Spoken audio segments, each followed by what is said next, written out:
बात हम जैसे कमजोर ईमान वाले वो कहते हैं कि जी हम इसलिए जोड़ते हैं क्योंकि बुरा वक्त ना आ जाए। भाई वो क्या, जो बुरे वक्त के लिए जोड़ते हैं कि हमारे पास माल हो, जो बुरे वक्त के लिए जोड़ते हैं तो अल्लाह की तरफ से फिर बुरा वक्त आ जाता है। ये सोचो ही ना कि बुरा वक्त आएगा।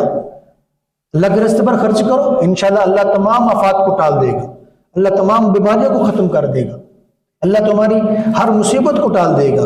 जब तुम ये सोचोगे कि मैं इसलिए जोड़ रहा हूं कि मेरे ऊपर कोई बुरा वक्त ना आ जाए, बुरा वक्त के लिए सोचोगे, जोड़ोगे तो फिर बुरा वक्त आ जाएगा।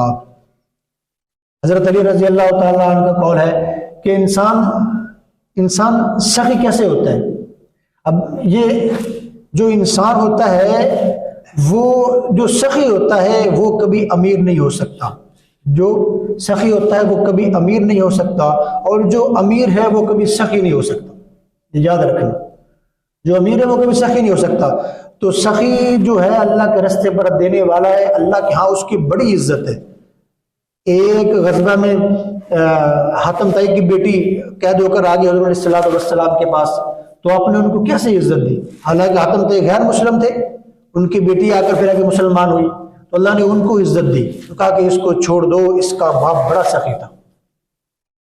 तो सखावत से जो सखी हो, चाहे वो काफिर हो, काफिरों को भी अल्लाह के नबी ने इज्जत दी कि ये सखी हैं, ये खर्च करने वाले हैं।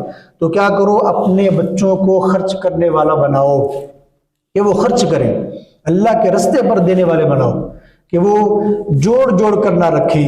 ये है औलाद की तरबियत। अपनी औलाद की तरबियत बेहतरीन तरीके से करो और हर वक्त उनकी टोह में लगे रहो कि मैं ये बात उनको कैसे समझा दूं, मैं ये बात उनको कैसे कर दूं। उनको इज्जत से इज्जत दोगे। आजकल हमारे यहाँ की ये कि बस मैं बाप हूं औलाद का, मेरे पास सब कुछ है, मैंने नरमी से बात करनी ही नहीं। अगर तुम औलाद को इज्जत नहीं दोगे तो कल वो तुम्हें इज्जत कैसे देगी। आज औलाद को इज्जत दो, उनकी इज्जत नफ्स का ख्याल करो, सबके सामने उनको मत डांटो। हाँ, अगर कोई तंबीह की बात करनी है अलहदा में बात करो। हज़रत फातिमा रजी अल्लाह ताला घर में तशरीफ लाई एक दफा, तो अल्लाह के नबी यूं बैठे हुए थे चारपाई पर। जब उनको देखा तो आप अलैहिस्सलातु वस्सलाम खड़े हो गए। किसके लिए खड़े हो? अपनी बेटी के लिए खड़े हुए। बेटी को बिठाया, उनके लिए बिस्तर बिछाया और अपनी बेटी को इज्जत दी। हमारे पास ये नहीं, हम कहते हैं कि बस औलाद बाप की इज्जत करे, बेटी बाप की इज्जत करे, बेटी माँ की इज्जत करे, माँ बेटे की इज्जत ना करे, बाप बेटे की इज्जत ना करे। भाई जैसे औलाद पर माँ बाप के हकूक हैं, ऐसे ही माँ बाप पर औलाद के हकूक भी हैं। जब हम औलाद को इज्जत देंगे, उनके साथ अच्छे तरीके से बात करेंगे, उनकी तरबियत अच्छी करेंगे, तो इंशाल्लाह कल को वो हमारी भी इज्जत करेंगे। कल को वो हमारे सामने खड़े नहीं होंगे। हम उनकी तरबियत, हम ही गाफिल हैं, हम भी अपनी औलाद से गाफिल हैं। हमने अपनी औलाद को ऐसे ही शुद्र बेमुहार छोड़ दिया।